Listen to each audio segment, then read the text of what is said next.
देश नीति, केवल सच्ची और पक्की खबरें। नमस्कार, मैं मेघा हिंदुस्तानी स्वागत करती हूं आपका देश नीति पर। गुजरात के अहमदाबाद से एक ऐसी खबर निकल कर आ रही है कि आप सुनेंगे तो हैरत में रह जाएंगे कि भ्रष्टाचार के मंजर आखिर भारत में खत्म क्यों नहीं हो रहे हैं। और लगातार अलग अलग राज्यों से इस तरीके की तस्वीर आ रही है जो ये बताती है कि मोदी के शासन में भ्रष्टाचार की हद पार हो गई है। तो क्या खबर निकल कर आ रही है, आपको सीधा बताते हैं, स्क्रीन पर नजर डालिए। आज तक की खबर है, लिखा है अहमदाबाद के जिस पुल को 42 करोड़ में बनाया, अब उसे तोड़ने में खर्च होंगे 52 करोड़। जाने पूरा मामला। अहमदाबाद के हाटकेश्वर ब्रिज को तोड़ने का काम आने वाले 15 दिनों में शुरू किया जाएगा। इस ब्रिज को तोड़ने का खर्च 52 करोड़ रुपए होगा।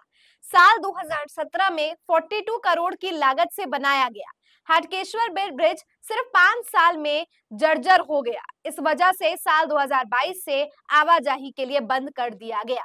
अब आपको मैं इसकी एक एक पेच बताऊंगी, एक एक कहानी बताऊंगी कि कैसे भ्रष्टाचार केवल पुल बनाने में नहीं, पुल के निर्माण होने से लेकर अब इसे ध्वस्त करने तक, और कैसे कंपनियों ने बार बार टेंडर कभी लिया तो कभी पाला जो है झाड़ लिया। तो आखिर इस पुल की दास्तान क्या है जिसने इतने सारे लोगों को, प्रदेशवासियों को परेशान करके रख दिया है। अब खबर निकल कर आ रही है कि जब इसे बनाया गया तब दावा किया गया था कि ये 100 साल तक चलेगा, लेकिन ये 5 साल भी नहीं टिक पाया।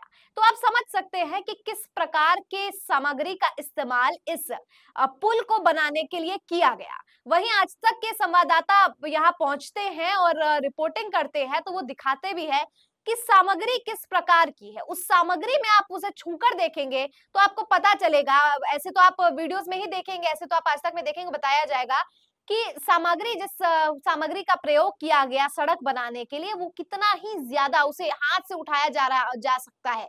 मतलब वो सामग्री कितनी ही गंदी क्वालिटी का है और उस गंदी क्वालिटी से ही पुल बना दिया गया। बताइए, पुल से लोग जाते हैं, इतनी गाड़ियां जाती है, कितने लोगों के जान को संकट में रखकर उस पुल का निर्माण फिर भी किसी तरीके से कर दिया गया और ये कह दिया गया कि ये 100 साल तक चलेगा।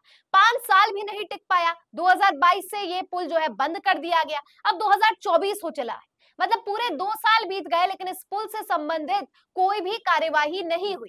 यानी इस पुल को ध्वस्त करने के लिए लगातार 2 साल से प्रदर्शन भी हुए, धरने भी हुए, लेकिन कोई सुनने को तैयार नहीं था। और अब भी ये इसीलिए सुर्खियां बटोर रहा है क्योंकि आखिरकार एक टेंडर जिसने लिया है, राजस्थान की कंपनी है, उनका टेंडर जो है इस समय पास भी हो गया और इसको ध्वस्त करने के अब निर्देश जो है वो दे दिए गए हैं।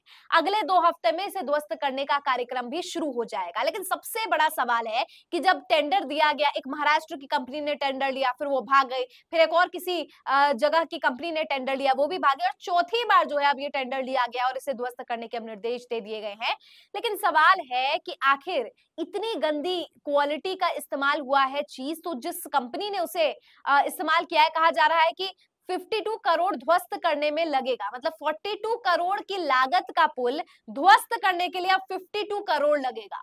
ये पैसे क्या आम के पेड़ से उग रहे हैं? बिल्कुल भी नहीं। आपके और मेरे टैक्स के पैसों से ही ये जो है देश चल रहा है। लेकिन उन टैक्स के पैसों का कितना दुरुपयोग किया जा रहा है और करोड़ों रुपए जो है बहा दिए जा रहे हैं। जब आपने किसी कंपनी को टेंडर दिया तो क्या आपने उसकी गुणवत्ता चेक नहीं की? क्या आपने कंपनी का अनुभव चेक नहीं किया? क्या आपने ये चेक नहीं किया कि इस कंपनी को अगर दिया जाता है और इसने अपनी रिस्पॉन्सिबिलिटी नहीं ली तो उसके बदले वो क्या किया जाएगा?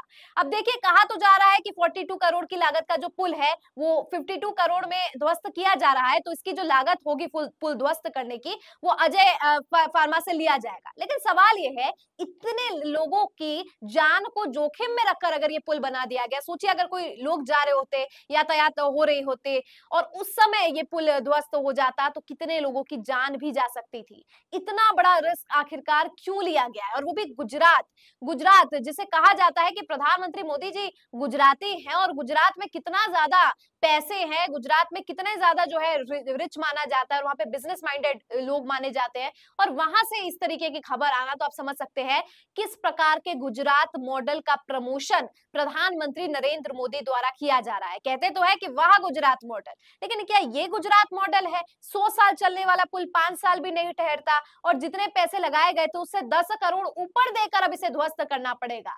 और आखिर ऐसी कंपनियों को टेंडर देने के पीछे किसका हाथ है, ये सबसे बड़ा सवाल है। लेकिन सबसे दिलचस्प है दोस्तों कि इसको लेकर सुधीर चौधरी बकायदा रिपोर्टिंग कर रहे हैं और सुधीर चौधरी बता रहे हैं, सरकार की पोल खोलने वाले सुधीर चौधरी और कोई नहीं। खबर देखिए, लिखा है रवीश कुमार कमेंट्री अकाउंट से, क्या सुधीर चौधरी का जमीर जाग चुका है? गुजरात अहमदाबाद 42 करोड़ से बना पुल तोड़ने में 52 करोड़ खर्च, भ्रष्टाचार की पोल खोल दी।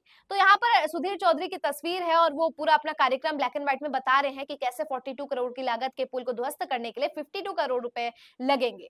तो सुधीर चौधरी का क्या जमीर जाग चुका? आपको मैंने पहले भी बताया कि सुधीर चौधरी लगातार कुछ ना कुछ सवाल पूछते रहे, लेकिन वो डायरेक्ट नहीं पूछे हैं। और अगर डायरेक्ट पूछ देते हैं तो ऊपर से उनको निर्देश भी आ जाता है और फिर वो जो है सरकार की बजाय आप लोगों को ही बोलने लगते हैं, हम लोगों को ही बोलने लगते हैं कि हम लोग जिम्मेदार हैं। याद है आपको सुधीर चौधरी ने अभी कुछ दिन पहले जयपुर दिल्ली एक्सप्रेसवे का किया था कि कितने टोल टैक्स से कितने पैसे जो है लिए जा रहे हैं। उसके बाद में क्या कह दिया गया कि ये तो जरूरी है इंसान के लिए, मतलब सरकार चलाने के लिए, सरकार को लोगों की मदद करने के लिए, लोगों की जरूरतों को पूरा करने के लिए टोल टैक्स तो जरूरी है। मतलब पलटी मारने से भी ये बात नहीं आती। लेकिन चलो अच्छी बात तो है, इधर सुधीर चौधरी की तारीफ करनी बनती है कि इस महत्वपूर्ण मुद्दे को जो है पटल पर लाए। दोस्तों सोचिए, सुधीर चौधरी ने जो आज पत्रकारिता की है, लंबे अरसे से अगर इसी प्रकार की पत्रकारिता की जा रही होती, लंबे अरसे से तमाम गोदी एंकर्स इस प्रकार की पत्रकारिता कर रहे होते, तो आज हमारे देश में कितना कुछ अच्छा हो जाता, कितने गलत चीजें, भ्रष्टाचार से जुड़ी चीजें जो हमें पता चल पाती, जिस पर एक्शन लिया जा सकता है। लेकिन अब देखने को मिलता है कि कोई पत्रकारिता बची ही नहीं। लेकिन फिर भी